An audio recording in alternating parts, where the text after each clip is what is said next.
I'm Adrian Seet, and you are watching Nightline, the top stories. Public transport to accept credit and debit card payments soon. And Thailand Parliament dissolved ahead of election.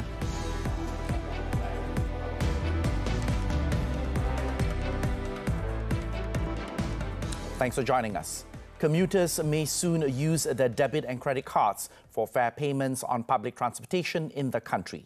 Transport Minister Anthony Loke said he has instructed public transportation agencies and operators such as Prasarana Malaysia Berhad and KTM Berhad to adopt an open payment system and not be limited to only using the touch-and-go facility. Umpamanya kalau guna LRT, sekarang ini hanya dua option, iaitu yang pertama, pergi ke mesin, beli token ataupun menggunakan touch and go. Jadi kita nak aplikasikan satu open payment system di mana di gantry tersebut, di mesin nak masuk ke stesen tersebut, kita buat open payment system. Selain touch and go, maksudnya apa sahaja jenis credit card ataupun debit card boleh tap dan masuk. He said this to the media after launching the grand opening of Plaza Premium First and Plaza Premium Lounge at KLIA Terminal 1, Sepang.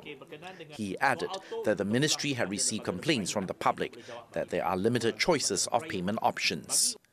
Loke did not provide an estimate on when the open payment system could be expected.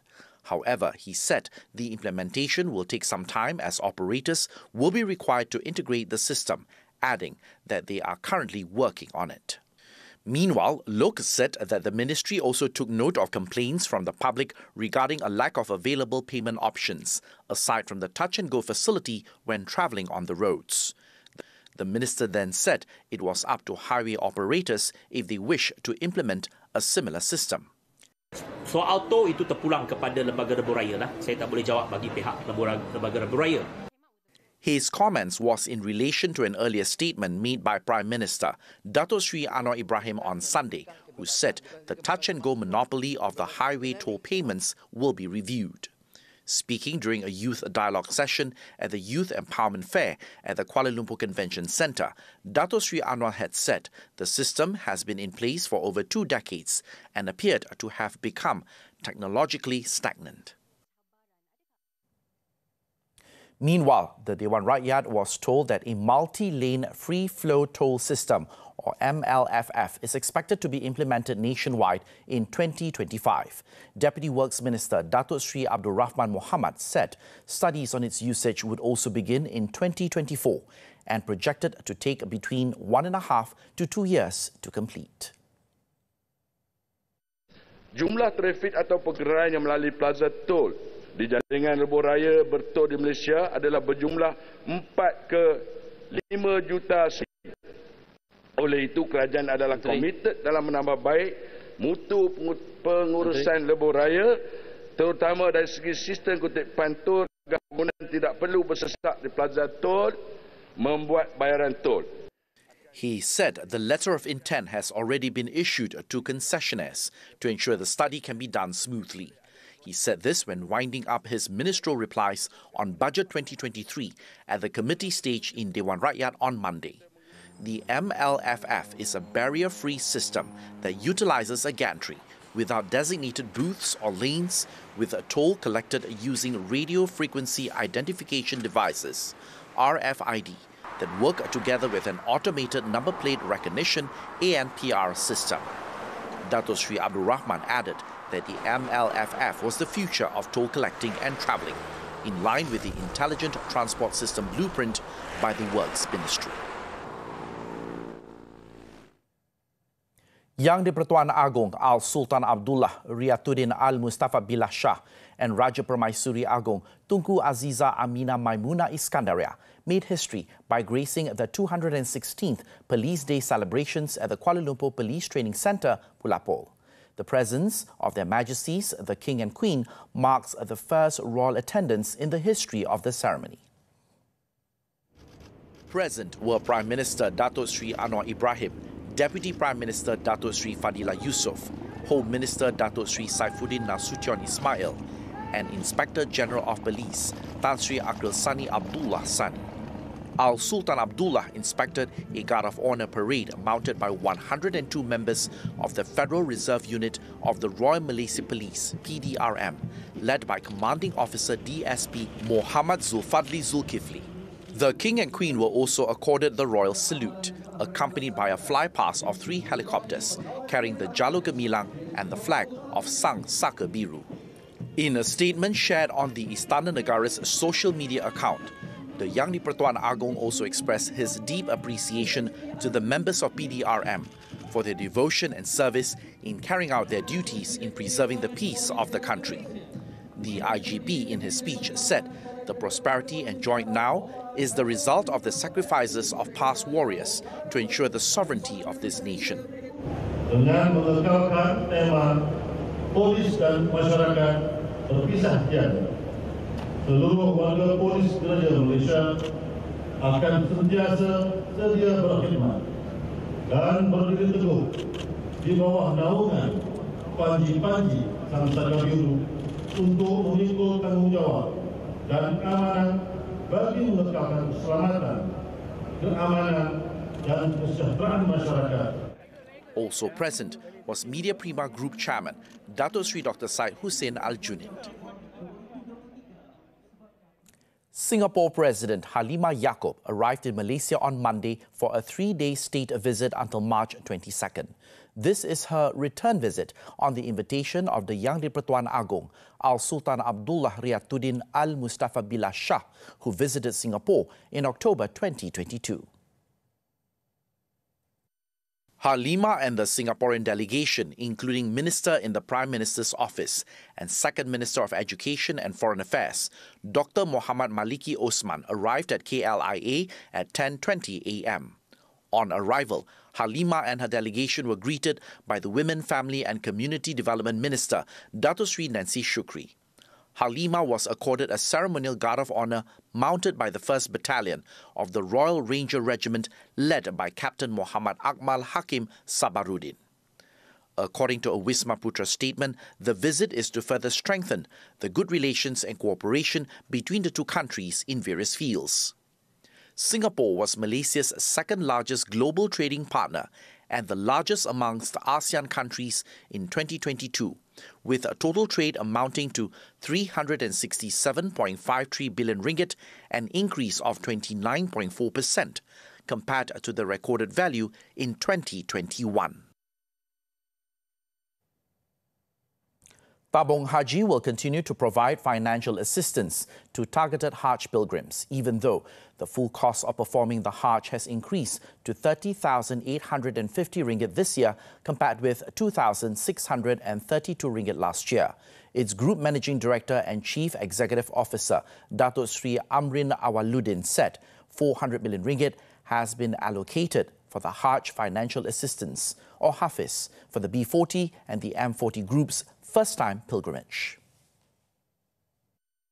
He said the B40 group will receive Hafiz assistance totaling 19,870 ringgit per person, or 64% of the total Hajj cost, while the M40 group will receive 14,870 ringgit per person, or 48% of the pilgrimage cost. During this year's Hajj season, the payment rate for Muassasa pilgrims for the B40 group who are performing Hajj for the first time is set at 11,980 ringgit per person, an increase of 1,000 ringgit compared to last year. He said that even if there is an increase in cost, the Malaysian government will bear 1,000 ringgit and prospective pilgrims of the B40 group will only have to pay 10,980 ringgit per person, the same as last year's rate. Bantuan kewangan haji bersasar ini akan diberi kepada jemaah haji kali pertama di bawah kategori B40 dan M40. Jemaah haji rayuan di luar giliran, jemaah haji di bawah kategori T20 dan jemaah haji bukan kali pertama tidak akan mendapat bantuan kewangan haji dari tabung haji. Bantuan kewangan haji bersasar juga akan mendapat mengurangkan beban kewangan tabung haji. In the meantime, he also informed that TH will issue the Hajj offer letter to 31,600 pilgrims for the year 2023 starting March 22nd. On the selection criteria for the 31,600 pilgrims this year, he said TH will prioritize those who are unable to perform the Hajj in 2020 and 2021 due to the COVID-19 pandemic, followed by those scheduled to do their Hajj in 2022 and 2023. The Domestic Trade and Cost of Living Ministry is planning to introduce the RAHMA Insurance initiative to provide an affordable protection rate for the people. Its Minister, Datuk Sri Salahuddin Ayub, said thus far one insurance company has given a positive response regarding the proposal. Saya telah minta pegawai libat urus tengok macam mana kita boleh jayakan insurans RAHMA ini, sama ada kenderaan ataupun perumahan, properties dan seumpamanya. Dengan perbankan ini saya telah minta Yang Berhormat Mulia Tengku Zafrul bantu saya. He added that the ministry is expected to hold a session with bank representatives next week. Asked about other insurance companies interested in the initiative, Datuk Sri Salahuddin said he was confident that more companies would participate based on the domino effect that was proven after the Menu RAHMA initiative was first introduced. He said this when met after attending the Kenduri Menu RAHMA, organised by the ministry at the multi-purpose hall of the Parliament building on Monday. Also present at the event were Prime Minister Datuk Sri Anwar Ibrahim, Deputy Prime Minister Datuk Sri Dr. Ahmad Zahid Hamidi, Dewan Rakyat Speaker Datuk Johari Abdul, Dewan Negara President Tan Sri Rais Yatim and Members of Parliament.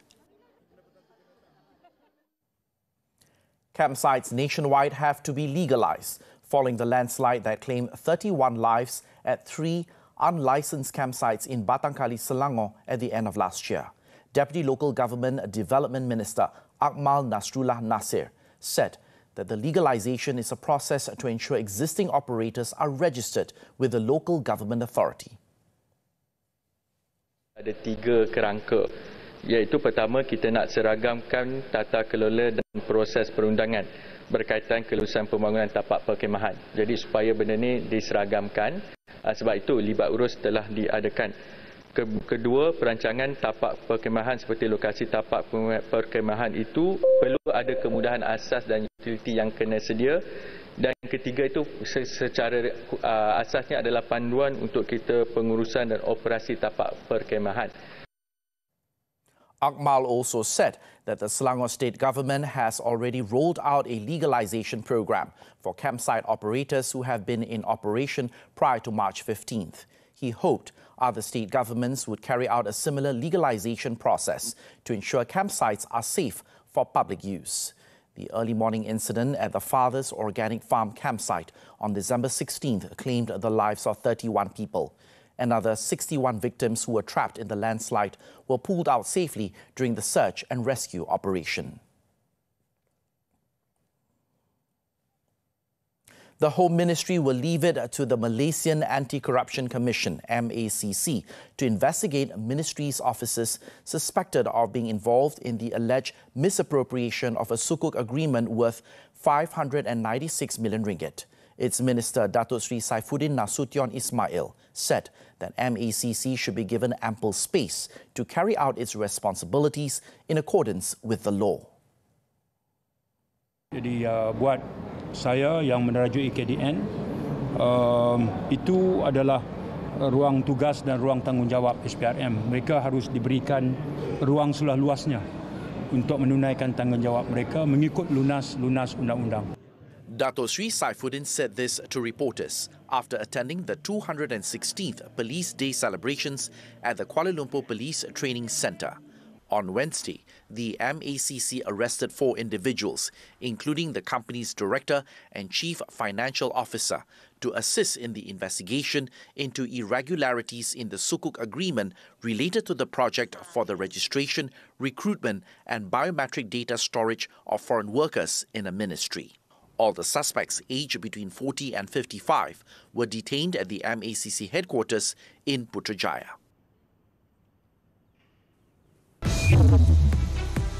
France's Macron faces no confidence vote This and more from the foreign front when we come back.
We're back with news from the foreign front.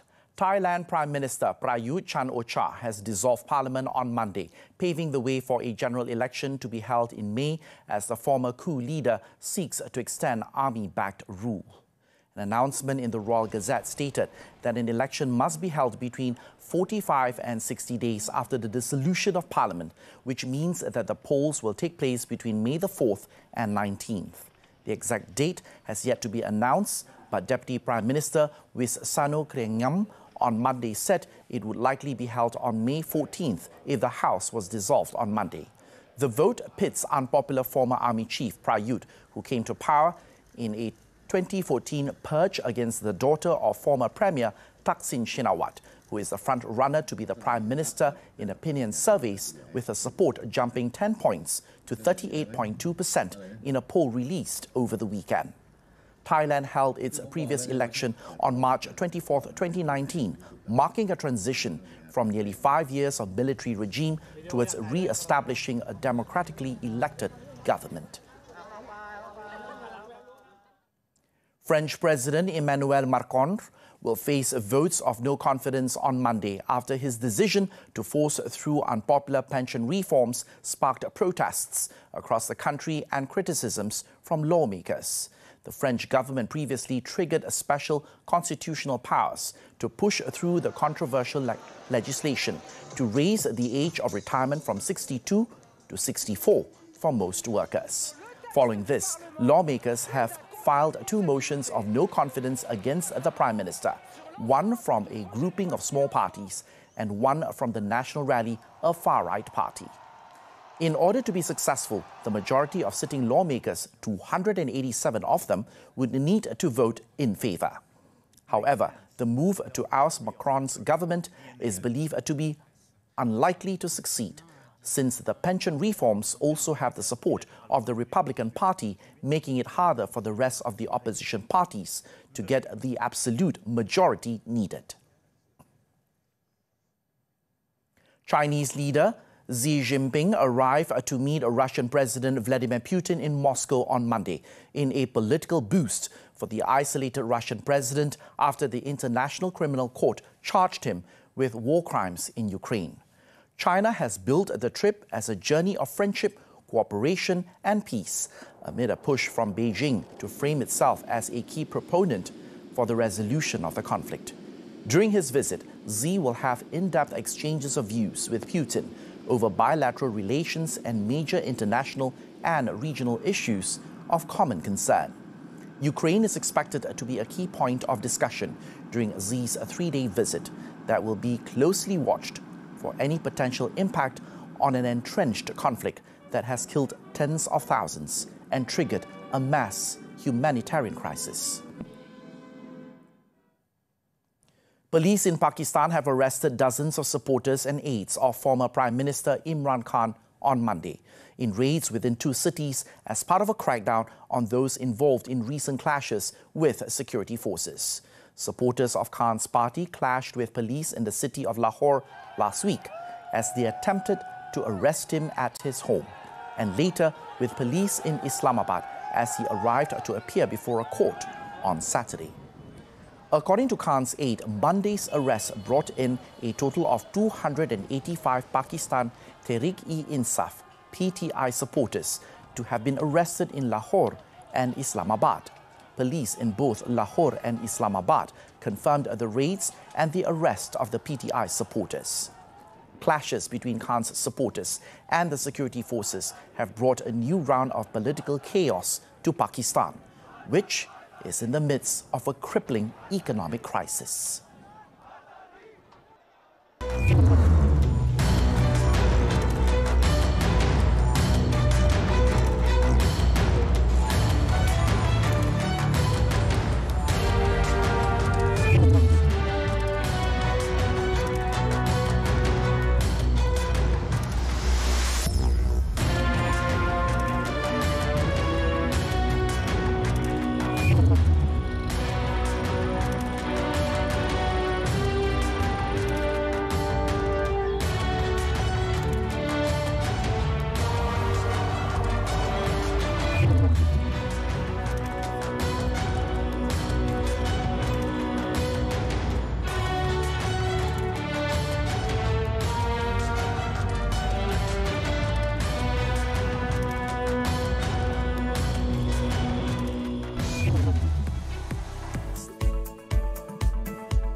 Sports tennis, the 2023 BNP Paribas Open. Carlos Alcaraz completed a dominant run to his maiden Indian Wells title with perhaps his most one-sided victory of the tournament against Daniil Medvedev. Medvedev saw his 19-match and 3-tournament winning streak come to a close as Alcaraz expertly handled the windy desert conditions. The top seed's patient but aggressive game plan reaped rewards with an immediate break in both sets, sealing a 6-3, 6-2 win. Now a 3-time ATP Masters 1000 champion as the reigning titleist in Miami and Madrid, Alcaraz is the 9th and youngest man to win both legs of the Sunshine Double, Indian Wells and Miami, in his career.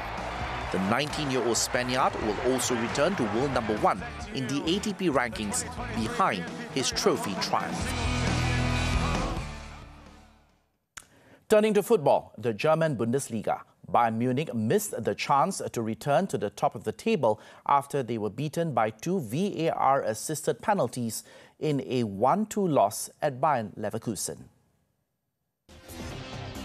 Joshua Kimmich's 22nd minute stride had given Bayern the lead at the Bay Arena, putting them back on course for the summit heading into the international break. However, a pair of spot kicks in the second half from Ezequiel Palacios instead sealed a comeback for the hosts. Benjamin Pavard fouled Amini Adli in the box 10 minutes after the interval, and Palacios sent Bayern's keeper to the wrong side to equalize for the home side. Adli again involved in the second goal in the 73rd minute. This time, he was brought down by Dayot Upamecano, and Palacios calmly smashed in the spot kick, sealing a 2-1 win. The defeat means Julian Nagelsmann's side lies second behind Borussia Dortmund, heading into the pair's table-topping fixture at the start of April.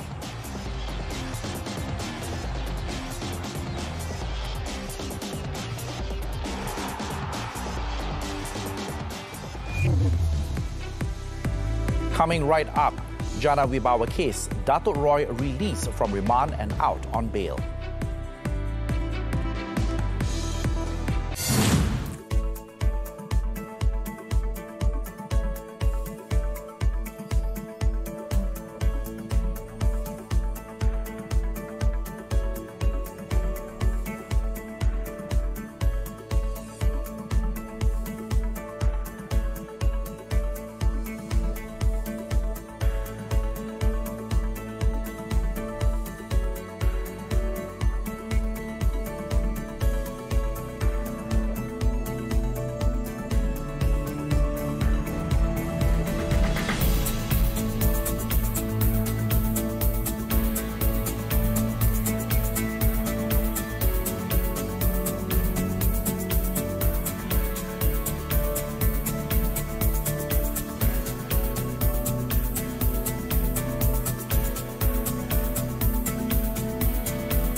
Welcome back.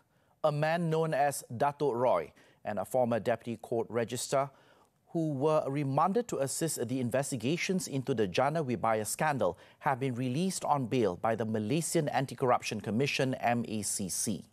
Lawyer Fahmi Abdul Moin, who represents the duo, confirmed that they have been released from remand before Magistrate Irza Zulaika Rohanuddin at the Putrajaya Magistrates Court on Monday. However, he noted that both of them are required to report to the MACC office every month. This decision was made following a request by the MACC for the man to be released and for there to be no further remand proceedings. In Selangor, a baby girl was successfully rescued after being trapped in a car for 30 minutes on Jalan Saujana at the Kuala Lumpur International Airport KLIA Sepang on Monday. Selangor Fire and Rescue Department Director Murni Mamat said that the 5-month-old baby was trapped in the car that automatically locks when the mother got out of the vehicle.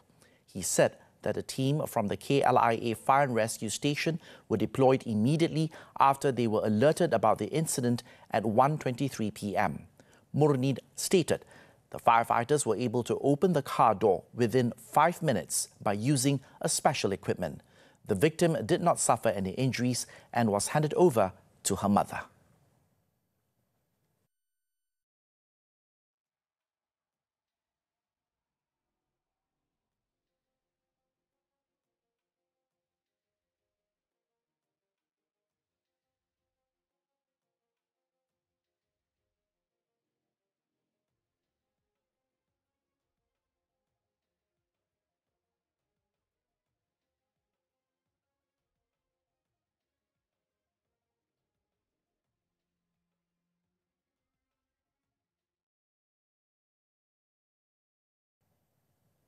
As Nightline draws to a close this time around, let's take a look as local markets in Cairo buzz with shoppers buying Ramadan decorations, lanterns and food items, just a few days ahead of the start of the holy fasting month. With that, I'm Adrian Seet. Thank you for your company and be well, Malaysia.